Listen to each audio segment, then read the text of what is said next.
Jean-Jacques Rousseau, o discurso sobre a origem e os fundamentos da desigualdade entre os homens. Jean-Jacques Rousseau, ao lado de Maquiavel, é um dos autores dos quais veremos uma segunda obra neste curso. E com isso abriremos a terceira e última unidade, que tem como eixo o conceito de igualdade. Afinal, nós, os seres humanos, em sociedade, somos iguais em quê? Até que ponto? Somos desiguais por natureza ou por conta das estruturas sociais historicamente criadas? Em que podemos ou não ser iguais? Estas são algumas das perguntas que orientam os textos que vamos discutir nesta fase final do curso, e justamente abriremos com esta obra de Jean-Jacques Rousseau, escrita em 1755, portanto 7 anos antes do contrato social, que vimos na primeira unidade do curso, que foi publicado em 1762. Esta obra, o discurso sobre a desigualdade, também às vezes referida como segundo discurso, para diferenciá-la do discurso sobre a origem das artes, foi escrita por Rousseau por ocasião de um concurso da Academia de Ciências e Artes de Dijon, na França, que tinha como tema justamente a pergunta sobre as origens de onde vêm as desigualdades entre os homens em sociedade. É esta pergunta, então, que Rousseau procura responder. Afinal de contas, por que somos desiguais? Somos desiguais por natureza ou pela sociedade? Bom, Rousseau, no início do discurso, cabe aqui, antes de entrar no texto, um esclarecimento prévio sobre a forma. O discurso é um gênero literário típico do século XVIII, típico do período iluminista, em que o autor escolhe um tema e discorre sobre ele, sob a forma de um discurso. É um gênero também aparentado do ensaio, gênero que também começa a se desenvolver a partir dessa época. Na verdade, tem uma origem anterior, ainda no século XVI, com Montaigne, passa pelo século XVIII e se desenvolve mais plenamente no século XIX. Mas, então, Rousseau é o autor de 2 discursos, um sobre a origem das artes e outro sobre a origem e os fundamentos da desigualdade entre os homens. Então, no início desta obra, o autor genebrino se propõe, como ele mesmo diz, a afastar os fatos, afastar a história. O que talvez para nós, no mundo contemporâneo, sobretudo aqueles que cursam ciências sociais, muito influenciados por perspectivas historicistas ou mesmo estruturais ou estruturalistas sobre problemas como a desigualdade, nos pareceria uma resposta muito contraintuitiva, um início muito contraintuitivo, afastar a história para explicar a origem da desigualdade. Mas, do ponto de vista de um autor vinculado à tradição justnaturalista, a escola do direito natural, ao contratualismo, como era Rousseau, esta era uma resposta que fazia todo sentido. Era um começo que fazia todo sentido, ou seja, os fatos, o cipoal de acontecimentos da história humana, na sua heterogeneidade, na sua fragmentariedade, atrapalhariam o discernimento das causas originárias de um problema como o da desigualdade. E a resposta deveria ser buscada no plano hipotético, ou seja, o autor nos propõe aqui uma hipótese sobre a origem da desigualdade, uma hipótese, em princípio, ahistórica. Mas, como nós veremos, ele, ao longo do texto, propõe uma certa interpretação do progresso das sociedades humanas. E aqui o termo progresso, tão associado ao século XVIII, ao iluminismo, tem um sentido ambíguo. Ele não necessariamente tem um sentido positivo. do ponto de vista valorativo. Na verdade, como veremos, para Rousseau, o progresso tem um sentido tendencialmente até negativo, ainda que isto por vezes seja ambíguo ao longo do texto. De todo modo, ele propõe uma interpretação sobre o progresso humano e sobre a origem das sociedades humanas. Algo como uma história hipotética, para usar a expressão que Carlos Nelson Coutinho propõe em seu artigo Crítica e Utopia em Rousseau. Então, vejamos no que constitui esta história hipotética. Bom, Rousseau começa por caracterizar o estado de natureza. O que definiria o homem em estado de natureza nesta condição pré-social, em que os homens viveriam isolados e com relações mais ou menos frouxas e fortuitas, casuais entre si. Neste estado, enfim, que nossa condição seria mais ou menos a mesma das dos demais animais superiores. E justamente Rousseau diz que o homem teria em comum com os animais duas características naturais. Isto é, quais sejam? Há, de um lado, o instinto da autoconservação, a busca da autoconservação, da sobrevivência, da reprodução, e de outro, a compaixão, o sentimento de compaixão para com o sofrimento alheio, esta impossibilidade de suportar o sofrimento do seu semelhante. Algo que, segundo ele, se poderia observar em outros animais superiores, nos cães e entre outras espécies. Vejam, esta idealização do estado de natureza costuma ser associada no senso comum sobre o filósofo suíço à suposta defesa de Rousseau de uma bondade inerente ao ser humano, aquela frase que se costuma, enfim, mencionar em aulas de história no ensino médio: o homem é bom, a sociedade o corrompe. Isto é relativo.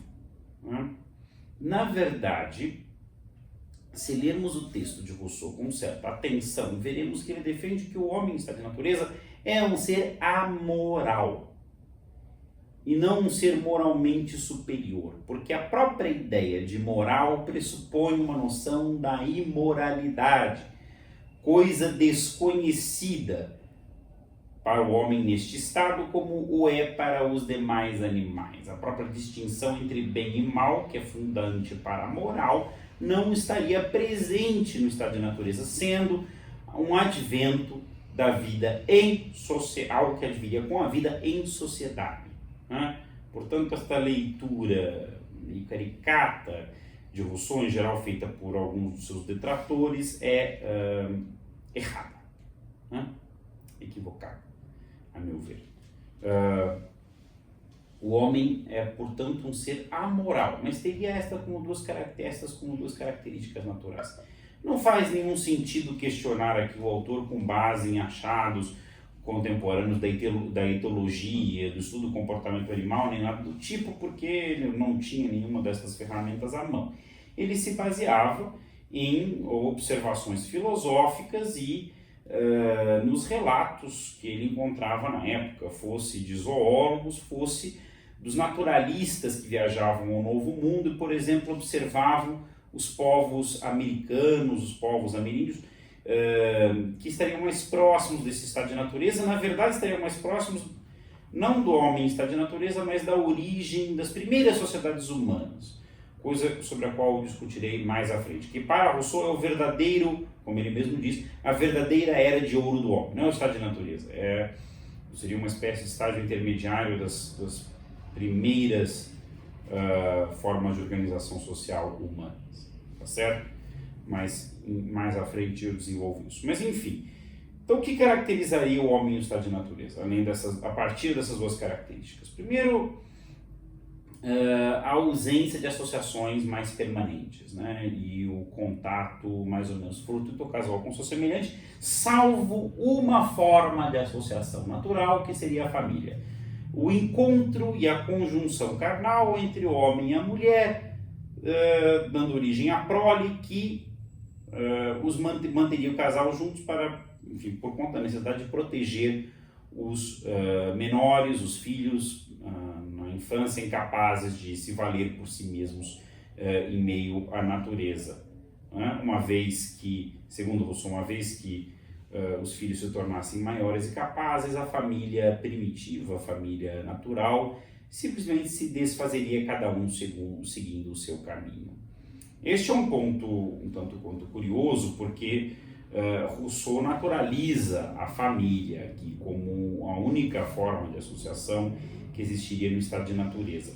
O que levará críticas feministas contemporâneas, como Carol Bateman, que veremos mais ou menos no curso, a fazer uma crítica ao autor genebrino, mostrando como justamente a mulher e as relações matrimoniais e conjugais são retiradas por Rousseau da esfera pública da sociedade civil e remetidas ao estado de natureza, portanto fora da equidade que ele pressupunha, como nós vimos em um contrato social, para as relações contratuais fundantes da ordem social. Bom, legítimo. Bom, fechado este parêntese, fora esta associação, de novo as relações entre os seres humanos se dariam quase que por acaso, por encontros fortuitos. Como resultado desta falta de vida social, os homens tampouco teriam linguagem, a não ser os gritos, urros, enfim, interjeições mais ou menos elementares que usariam para comunicar-se uns com os outros, avisar de perigos, manifestar vontades imediatas, coisas enfim, algo parecido com a linguagem elementar, digamos, dos animais. Se comunicariam por gestos e por interjeições pouco articuladas. Por outro lado, esses homens em estado de natureza seriam mais fortes e vigorosos, como são, por exemplo, os primatas e outros animais, justamente porque seriam capazes de, pela própria força, valer-se por si mesmos, caçar, obter os alimentos dos quais necessitariam, defender-se, etc, etc. Mas, afinal, se o homem em estado de natureza se bastava mais ou menos por si mesmo, o que o teria levado a se associar a seu semelhante? Aqui a hipótese que Rousseau propõe é que justamente seria o instinto da autoconservação que nos levaria a nos buscarmos aos outros para melhor nos conservarmos, para nos protegermos, para nos defendermos, para nos conservarmos melhor. E, na verdade, ele acrescenta uma terceira característica dos homens, que é o que os distinguiria dos animais. Além da qual eu me esqueci de mencionar, anteriormente. Ou seja, além do instinto de autoconservação e da empatia para com o sofrimento alheio, os seres humanos teriam uma terceira característica, esta sim distintiva da espécie, que seria a capacidade de autoaperfeiçoamento, a perfectibilidade humana pelo uso da razão. É algo muito próprio, digamos, de uma antropologia filosófica ou de uma ontologia do ser humano própria do iluminismo e do racionalismo do século XVIII, e justamente muito associada à ideia de progresso, ou seja, o ser humano é um ser universalmente capaz de progredir, capaz de progresso.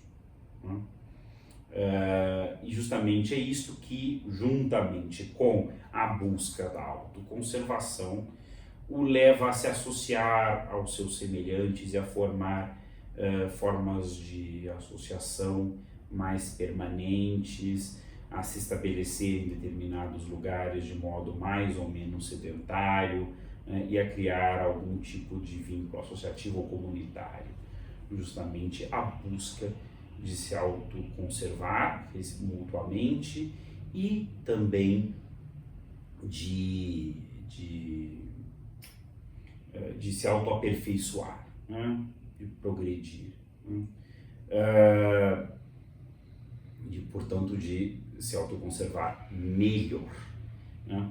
Eu sempre me lembro, né, inclusive nas minhas aulas presenciais, eu sempre me lembrava de uma cena de um filme do cinema japonês, na verdade uma coprodução japonesa, soviética, nipo-soviética, dirigida pelo grande Akira Kurosawa, chamada Dersu-Uzala, que conta a história do encontro entre um nômade siberiano, vivendo isolado, porque perdido a sua família, cujo nome dá nome ao filme, Dersu-Uzala, com um capitão do exército do czar que estava fazendo trabalho de reconhecimento topológico.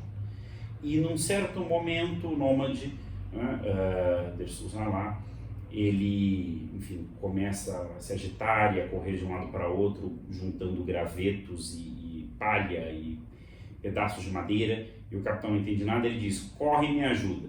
O que acontecia é que vinha uma tempestade de neve brutal, e por sorte eles conseguem armar uma cabana a tempo e se protegem e salvam suas vidas. Ou seja, cooperando, né, com o seu semelhante, o ser humano, né, em estado de natureza, consegue sobreviver e se autoconservar melhor. Essa é sempre uma passagem bonita, inclusive, que eu uso para ilustrar este argumento de Rousseau, né? Bom, voltando ao texto, quais seriam, então, o que muda com o homem vivendo nestas sociedades, diríamos hoje, não é um termo que Rousseau usaria, primitivas. Primitivas no sentido de primordiais, né, de primeiras. Primeiro, o ser humano passa a, digamos, realmente aumentar, expandir as suas faculdades mentais e suas aptidões, né? A aquisição da linguagem, a formação de um vocabulário, das primeiras línguas humanas, de formas mais elevadas de expressão, né, tanto das necessidades do dia a dia como dos sentimentos, né? Ao mesmo tempo, um progresso em termos das suas condições de vida, né? A aquisição de roupas, de moradias mais permanentes, né? Enfim, as primeiras edificações, o início da agricultura e das primeiras artes e ofícios humanos. Em suma, né, os benefícios materiais e morais da vida em sociedade. Nesse sentido, o homem passa a tornar-se um ser moral na relação com seu outro, né? E começam a aparecer também as primeiras noções de bem e de mal. Mas a relação com o outro traz, além de benefícios, justamente, eu mencionei o homem como um ser moral, o início, né, das primeiras distinções entre bem e mal, traz seus primeiros problemas, né? Justamente porque a relação com o outro passa a ser também uma relação de interdependência e de dependência, não apenas no que diz respeito à nossa autopreservação física, até porque aquela primeira rusticidade e forças naturais vão se perdendo, nosso físico, né, nossa compreensão física vai se suavizando e o homem perde vigor, né? Aliás, isso aqui recorre a algumas metáforas machistas, né? Falam um certo afeminamento, né? Feminilização física, né? Perda de virilidade do homem em sociedade, mas há também outras características, digamos, uma dependência no plano moral e subjetivo. O homem passa a ser dependente do olhar do outro e passa a competir. Passamos a competir uns com os outros pela atenção e pela estima dos nossos semelhantes. E aqui o Rousseau dá inclusive exemplo das danças e ritos de sociedades primitivas, de novo recorrendo muitas vezes a relatos de viajantes nas Américas e em outras partes, em que justamente ele mostra como os jovens competem uns com os outros pela atenção das mulheres, competem para ver quem dança melhor, quem é mais habilidoso, quem é mais belo, quem é mais forte, habilidoso na caça e assim por diante. Então começa a se gestar um sentimento, um sentimento que Rousseau chama de amour-propre ou amor próprio, distinto do amour de soi ou amor de si. Vale a pena aqui determos um pouco neste par de conceitos. Amor próprio, na obra rousseauiana, não designa aquilo que no senso comum do dia a dia chamamos de amor próprio, quando, por exemplo, procuramos levantar a autoestima de um amigo ou conhecido que vê uma decepção amorosa e o exortamos ou a exortamos a ter mais amor próprio. Esta ideia estaria mais afim ao conceito de amor de si, ou seja, o mínimo, a estima por si mesmo, na verdade, pela conservação, pela nossa autoconservação, pela nossa autopreservação, né? Física, emocional, etc. Já o amor próprio, o amor próprio não seria como o amor de si um sentimento natural, mas sim uma degeneração desse sentimento justamente sob a forma do egoísmo, da busca da distinção, né? Da busca pela aparência, por se destacar pela aparência, não só física, mas pela vaidade. O amor próprio está associado à vaidade, né? Que justamente é um sentimento que só pode surgir em sociedade, por definição. E o amor próprio que estimula o egoísmo, o individualismo, a competição e a busca pelo luxo como forma de se destacar socialmente, né? Enfim, esta é uma passagem importante da obra, porque vai nos levar mais adiante ao problema do advento da propriedade privada. Mas antes de chegar lá, eu acho que vale a pena nos determos, digamos, nessa ideia da dependência do outro e da vaidade, ou seja, porque aqui Rousseau mostra como o egoísmo, né, e a competição não são características naturais, mas apenas traços e comportamentos que só podem surgir na vida social, na relação com o outro. Na medida em que a nossa independência natural se perde, né?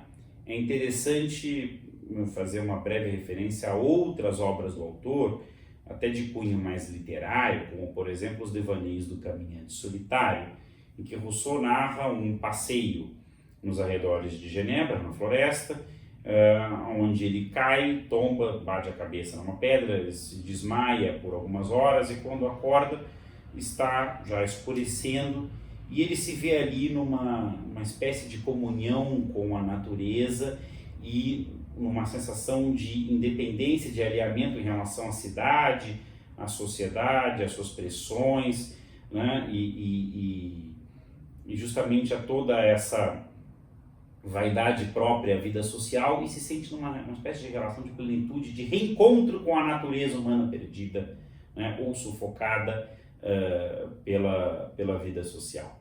Essa é uma característica recorrente na obra do Rousseau, a busca por esta reconexão com uma natureza humana em grande medida perdida, né, ou soterrada pela sociedade, né?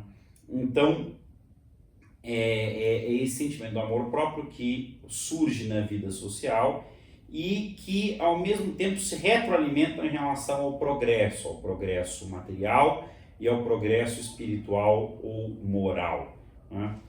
Justamente se retroalimentam reciprocamente, né, o progresso e a vaidade, o egoísmo, conduzindo justamente à busca do luxo, ao aperfeiçoamento, tanto em termos de luzes, razão, ciência, artes, como também em termos de progressos materiais, mas vinculados a esta busca dos indivíduos pela distinção e com ela pela estima dos outros. Obviamente o seu correlato é a indistinção e a ausência de estima que justamente leva inclusive a frustração e a baixa autoestima dos indivíduos em Rousseau. Portanto, vamos nos tornando mais dependentes e com a dependência vamos nos tornando mais desiguais ou vamos buscando cada vez mais a desigualdade.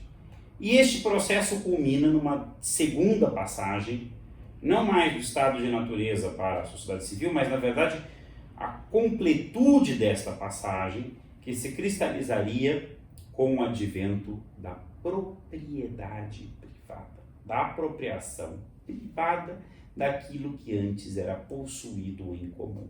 E não por acaso esta passagem que assinala o início da segunda e última parte da obra. Essa provavelmente a passagem mais famosa de todo o livro, em que Rousseau diz, infeliz daquele que atirou o primeiro, a primeira estaca na terra, cercou e disse: isto aqui é meu, e daqueles que foram crédulos ou ingênuos o suficientes para crê-lo. Antes tivessem arrancado as estacas, o tivessem afastado e dito que nada é privado, que tudo pertence em comum a todos, teria quantas guerras, quantas mortes, quanta desgraça teria sido evitada. Mas este indivíduo que primeiro cercou um pedaço de terra e disse: isto é meu, para Rousseau é o verdadeiro fundador da sociedade civil. Aqui se completa a passagem. Um pouco antes ele disse: antes tivéssemos ficado naquele estado primitivo da vida social, naquelas formas associativas originárias, naquelas comunidades primeiras que para Rousseau constituiriam justamente a verdadeira era de ouro da humanidade, em que já não éramos mais aqueles animais brutos do estado de natureza, mas tampouco éramos esses indivíduos inteiramente egoístas e obcecados pelo luxo, pela distinção do mundo moderno. É aqui, parêntese, que reside a figura também muito presente no senso comum sobre Rousseau, do bom selvagem. Não é tanto o homem em estado de natureza, mas este indivíduo já social primitivo. Mas, diz Rousseau, era impossível ficar aí. Já havia muito progresso, já haviam avançado muito as luzes, o luxo, etc. Nesse sentido, a propriedade era a culminação de um processo, cujo primeiro motor foi justamente o amor próprio, o egoísmo e a busca da distinção. O problema é que o advento da propriedade privada muda tudo. E muda tudo porque agora a sociedade passa a se organizar entre aqueles que possuem, os proprietários, e aqueles que não possuem, os não proprietários. Os proprietários guardam para si o grosso da riqueza, do bem-estar e do luxo, dos progressos que se acumulam na vida social, e os demais são obrigados a lutar pela sua sobrevivência e, no limite, são obrigados a se submeter, a se subjugar aos proprietários, a trabalhar para eles, ou a depender da sua caridade, etc. O que leva a um conflito, poderíamos chamar em termos marxianos ou marxistas de luta de classes, não é o termo que o Rousseau utiliza, mas um conflito social inerente à sociedade civil entre os que possuem e os que não possuem, entre os proprietários e os despossuídos. Este conflito que passa a ser um conflito tendencialmente violento. Aquele que não possui deseja desapossar os que acumulam riqueza, e aqueles que acumulam riqueza temem os pobres e oprimidos e procuram defender-se deles. E assim se instaura justamente uma guerra civil latente entre os proprietários e os despossuídos. É por isso que Rousseau adverte na obra que a guerra de todos contra todos, que Hobbes associa ao estado de natureza, seria um equívoco do filósofo inglês, na medida em que ele atribuiria aos seres humanos em estado de natureza, ou à natureza humana, características do homem em sociedade, inclusive em sociedades já razoavelmente desenvolvidas, Por isso que para Rousseau seria um equívoco associar a guerra civil ao estado de natureza. Ela é própria da sociedade civil. E como evitá-la? Né? Justamente a solução encontrada pelo grupo dominante, né? Pelos proprietários, por aqueles que possuem riqueza e têm o que perder, é justamente a instituição de um contrato social por meio do qual se imponha um governo civil comum, né, que instituam leis que protejam a todos, mas na verdade protejam sobretudo os proprietários dos despossuídos, desvalidos, pobres, etc. Portanto, este contrato aqui exposto por Rousseau no final do segundo discurso não é o mesmo contrato do qual ele fala no contrato social. Aquele é um contrato hipotético, né, justo, equitativo, do plano do dever ser, que inclusive, né, é muito claro ao estipular que, idealmente, para que haja, como pré-condição para que possa haver um contrato justo, igualitário, ninguém deveria ser tão rico a ponto de poder comprar a outrem e ninguém deveria ser tão pobre a ponto de ter que submeter-se a outrem. Já discutimos isso na aula correspondente e as interpretações possíveis dessa passagem. Mas aqui é claro que se está falando de contratos diferentes. Um contrato no plano do direito como relação moral e do dever ser. Aqui se fala de um contrato no plano do ser, né? Da fundação real, né? No plano dos fatos, ainda que formulada de maneira abstrata e histórica, do Estado, né? Ou do governo civil, né? Instituído para benefício dos dominantes em sociedades desiguais.